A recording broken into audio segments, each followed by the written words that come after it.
Hi friends, welcome to remix king channel. Ramayanam తర్వాత లవకుశులు ఏమయ్యారు? ఇది చాలా మంది మదిలో ఉన్న ప్రశ్న. వాటికి సమాధానమే ఈ వీడియో. రావణ సంహారం తర్వాత రాక్షస లంక నుండి సీతాదేవిని తీసుకొచ్చిన రాముడికి ఎన్నో అవమానాలు ఎదురయ్యాయి. అయోధ్య నగరంలో సీతాదేవి గురించి నలుగురు నానా రకాలుగా అనుకోవడం మొదలుపెట్టారు. ఈ మాటలు ఆ నోట ఈ నోట పడి చివరికి రాముడి చెవిన పడ్డాయి. ఇక చివరికి రాముడు చేసేదేమీ లేక సీతాదేవిని ప్రతివ్రతగా నిరూపించుకోమని అగ్ని పరీక్ష పెడతాడు. ఈ పరీక్షలో సీతాదేవి తాను ప్రతివ్రత అని నిరూపించుకుంటుంది. అయినా కూడా రాజ్యంలోని ప్రజలు సీతాదేవి గురించి తప్పుగా మాట్లాడడం ఆపలేదు. చివరికి ఆ వేదనను తట్టుకోలేక సీతాదేవి అయోధ్యని విడిచిపెట్టి వెళ్ళిపోతుంది. ఆ విధంగా తంసా నది చివరన ఉన్న వాల్మీకి ఆశ్రమానికి చేరుతుంది సీతమ్మ.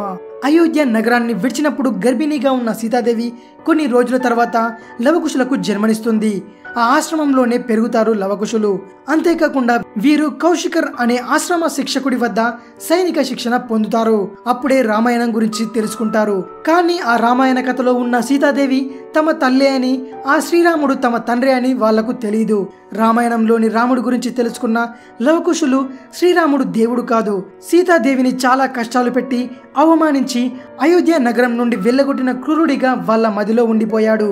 లోక కళ్యాణం కోసం రాముడు చేపట్టిన అశ్వమేధ యాగంలో అశ్వం ప్రపంచమంతా తిరిగి వాల్మీకి ఆశ్రమం దగ్గరికి వస్తుంది.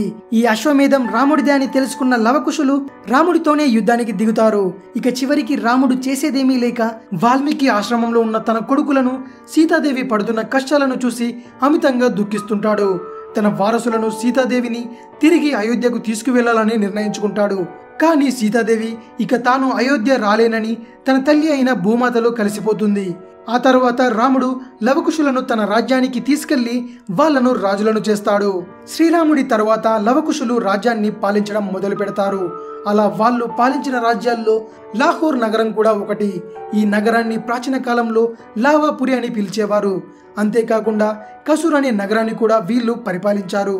ఆ తర్వాత కాలంలో లవుడు శ్రావస్తి అనే నగరాన్ని, కుషుడు కుషావతి అనే నగరాన్ని నిర్మించారు. అంతేకాకుండా లవుడు నిర్మించిన దేవాలయం లాహోర్లోని సాహిల్ కిల్లాలో ఉంది.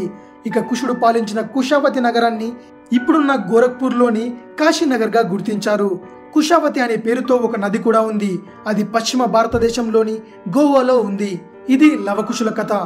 రామాయణం తర్వాత లవకుశులు ఏమయ్యారో వాళ్ళ కథ గురించి వీడియో చేయమని చాలా మంది నాకు రిక్వెస్ట్ పెట్టారు. అందువల్లే ఈ వీడియో చేశాను. ఈ విషయంపై మీ అభిప్రాయాన్ని కామెంట్ రూపంలో పోస్ట్ చేయండి.